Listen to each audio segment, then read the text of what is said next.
Me llamo Sisi, la emperatriz rebelde. Rebelarse significa estar en contra de algo o de alguien. En mi caso, desde que yo era una pequeña niña, estaba en contra de mi madre. Y les voy a explicar el porqué. Mi madre era una mujer que vivía su vida quejándose constantemente de mi padre. Y a mí toda la gente me había dicho que yo era idéntica a mi padre. El vivo retrato del conde. Porque mi padre era un conde. Vivíamos en un palacio maravilloso. Yo era feliz. Me sentía libre. Me encantaba hablar con mi padre de libros, de cultura, de música, de Sigmund Freud. Porque él es de mi época. Pero mi madre estaba siempre insatisfecha. Que si tu padre no nos da lo que yo quiero, que si el palacio es horrible, que si la servidumbre es poca, que si la comida que nos trae no sirve. Pero es que no se sabe vestir este hombre. Pero mira nada más la loción que usa. Cuando yo era niña no entendía lo que le pasaba.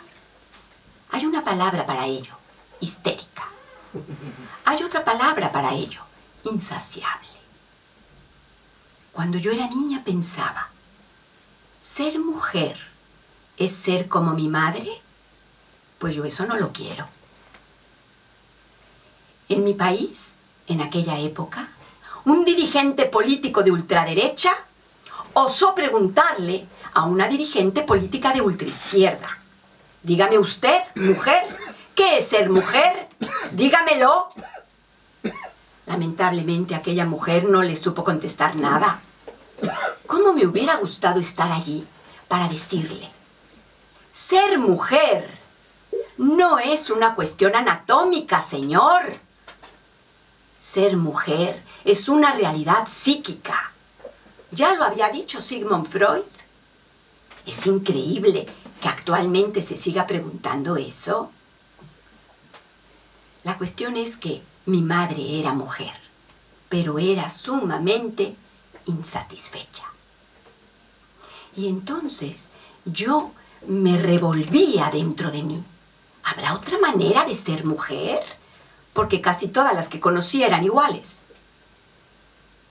Y un día me enamoré de un conde. Se llamaba Pierre, mi conde Pierre. Yo estaba locamente enamorada de él. Pero mi madre no lo quería para mí. ¿Que no te das cuenta que es un conde? ¿Te va a tocar vivir lo mismo que a mí? ¿Y quién le ha dicho a mi madre que yo quiero vivir con alguien que me elija a ella? ¿Pero qué le pasaba a esa mujer en la cabeza? Entonces yo empecé a tener síntomas. Lo que hoy en día se llama bulimia, anorexia y melancolía. Pero en aquella época no tenía nombre eso. Yo simplemente era una chica un poco trastornada y un poco loca, que no quiere comer.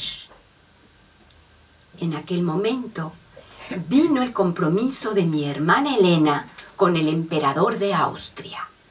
Mi madre me invitó porque yo había caído en una melancolía completa. Y me dijo: acompáñanos, hija, porque tu hermana se va a comprometer con el emperador y así te ventilas un poquito. ¿Quién sabe? Te encuentres por allí algún hombre de tu rango. Alguien con quien realmente te puedas casar, no un conde. Sinceramente yo no tenía ni pizca de gana de ir. Me enfundaron en aquellos vestidos llenos de corsés que me apretaban por todos lados. Me pusieron unos peinados y unas coronas espantosas. Pero decidí ir porque es verdad que yo estaba muy melancolizada. Y pensé que el viaje me iba a poder ayudar. Viajar siempre ayuda, decía mi abuela. Viaja. Si estás triste, viaja. Si estás feliz, viaja. Siempre viaja. Así es de que me subí en aquella carroza y salí rumbo al Palacio Real. En cuanto toqué piso, vi que todo el mundo estaba ocupado y entonces yo salí corriendo a mi recámara, me quité inmediatamente ese vestido, me puse un camisón a mi aire, me solté el pelo, que me alargote hasta acá, y salí descalza corriendo. Empecé a ver aquellos parajes, la naturaleza, los bosques reales, unos caballos que cabalgaban. Me sentía tan feliz, me sentía tan yo misma, Era tan feliz. Y de pronto, mientras yo cortaba unas margaritas, apareció un caballo con un hombre cabalgando. Lo vi y pensé que no estaba nada mal. Claro, como mi Pierre, nadie. Pero bueno, no tenía mala pinta. Él se bajó y se acercó a mí y me dijo, ¿pero qué hace usted por aquí? Es muy raro ver mujeres solas. Nunca nos presentamos. Yo no le dije quién era y él tampoco a mí. Empezamos a hablar de las montañas, empezamos a hablar del césped verde y de los montes y de los árboles y de pronto yo me acosté en el césped. Y él me miró como diciendo, esta está un poco loquita, y me dijo, pero mujer, ¿qué estás haciendo? Le dije, es que a mí me gusta ver el mundo desde diferentes perspectivas. Y cuando me miró, se animó y se acostó al lado mío. Allí estábamos los dos tumbados. Empezamos a mirar el cielo, las formas de las nubes. Yo miraba de pronto un elefante, él miraba un dragón y miraba también soldados que combatían. Estaba un poco obsesionado con la guerra. Yo lo que veía era unicornios y doncellas y besos y castillos. Y de pronto empezaron a sonar las campanas. Me di cuenta que era tardísimo. Me levanté corriendo y le dije, bueno, adiós. Y salí corriendo. Aquel hombre se quedó ahí de una pieza mirándome partir. Yo llegué a la casa del Palacio Real y llegaron todas aquellas mujeres a emperifollarme. Y me ponían otra vez aquellos peinados, trenzándome el pelo. Todo era estar presa. Presa de la parte de arriba, presa de la cintura, presa de la parte de abajo, presa de los pies, presa de los pelos. Era agobiante. Y luego te llenaban de una serie de perfumes que habían traído de París. Bajamos al momento del compromiso. Mi hermana Helena estaba divina. De pronto apareció el emperador, Francisco José. Me miró y nos quedamos helados. Pero si era aquel hombre del caballo.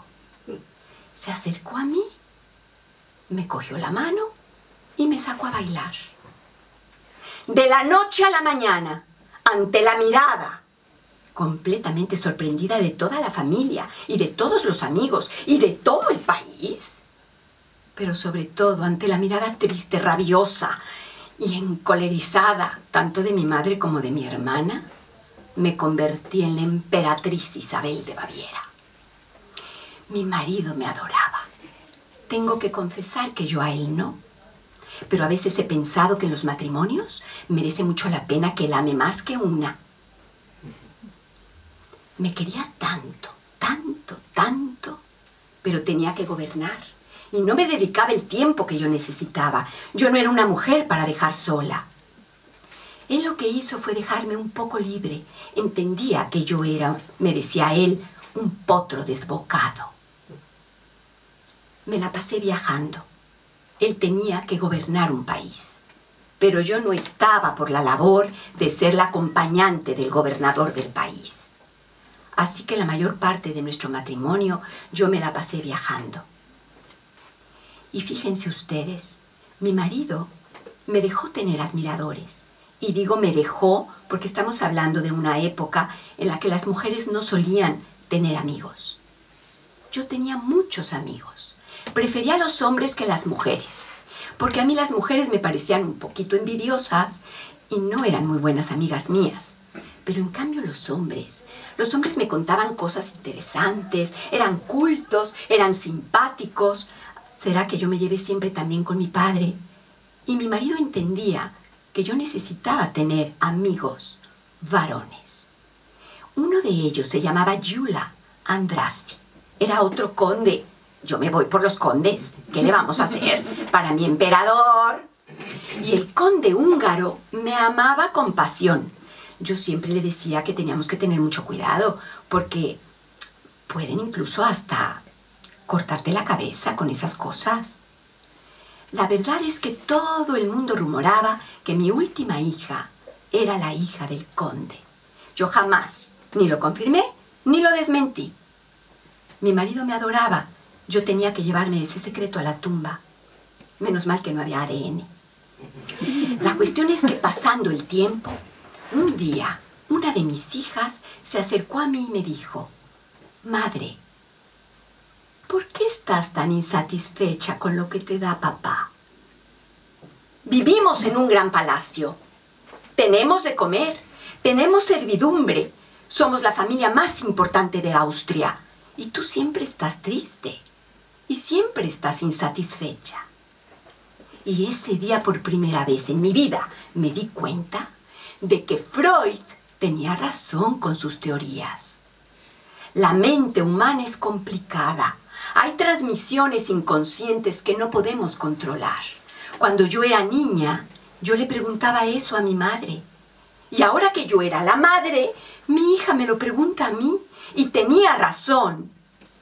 Es el colmo. ¿Cómo puede una mujer estar insatisfecha siendo la mujer del emperador? Pero así era. Yo estaba muy insatisfecha. Y no me gustaba la corte. Y no me gustaba nada de lo que había allí. Algunas personas me querían comparar con la princesa Diana de Gales. Pero no es verdad. A la pobre Diana su marido nunca la quiso. Y a mí, el mío, me adoraba. Hay diferencias muy importantes. Pero lo que sí es cierto es que ninguna de las dos nos pudimos conformar con nuestro destino.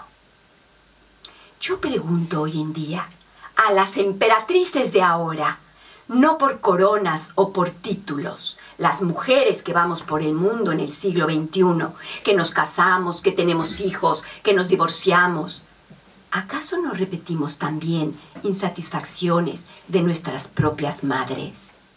¿Acaso no nuestras hijas o hijos nos preguntan en ocasiones: ¿pero qué te pasa? Si tienes todo para ser feliz, ¿por qué esa cara que pones? Lo que me ocurrió a mí fue terrible.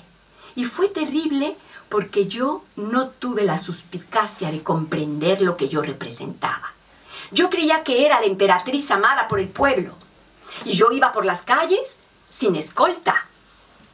Y un día en Ginebra hacía yo mi paseo feliz de la vida, sintiéndome libre o creyendo que podía sentirme libre, sin entender que había muchos enemigos, no míos. Si a mí ni me conocían. Era lo que yo representaba lo que no podían soportar. Así que caminando por Ginebra se tropezó conmigo un hombre. Se llamaba Luigi. Yo solamente sentí una punzada. Seguí caminando. No me di cuenta. Pero después de caminar más o menos media cuadra, empecé a desvanecerme y sentí que había sangre en mi pecho. Luigi era un anarquista. Me había clavado un estilete. Un estilete es un arma blanca, una especie de puñal, pero es un alfiler delgadito, delgadito y muy profundo.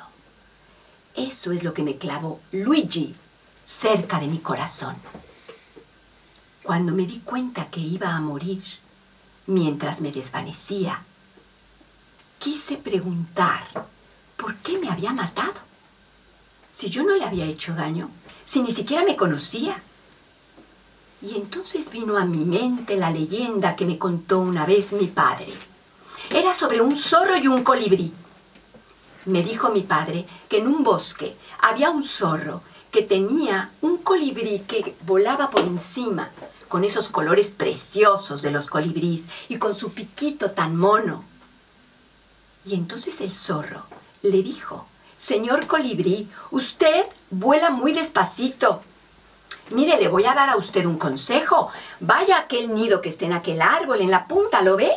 Ahí hay una piedra azul. Tiene que restregar su piquito en la piedra.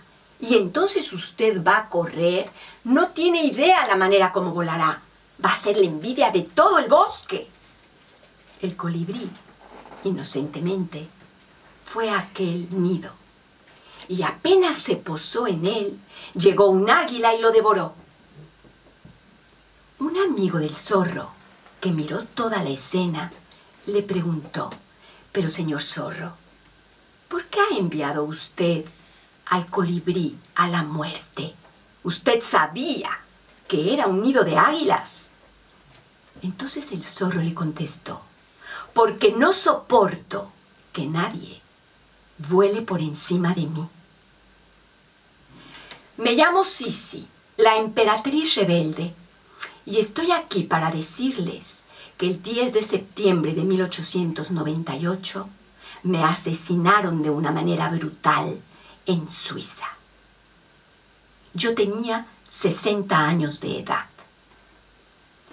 Por eso quiero que sepas que no importa qué tan rebelde seas, tampoco importa qué tan en contra estés de la cuna que te vio nacer. Es importante que comprendas lo que tú representas para otras personas, para que nunca te claven puñales como a mí. Muchas gracias.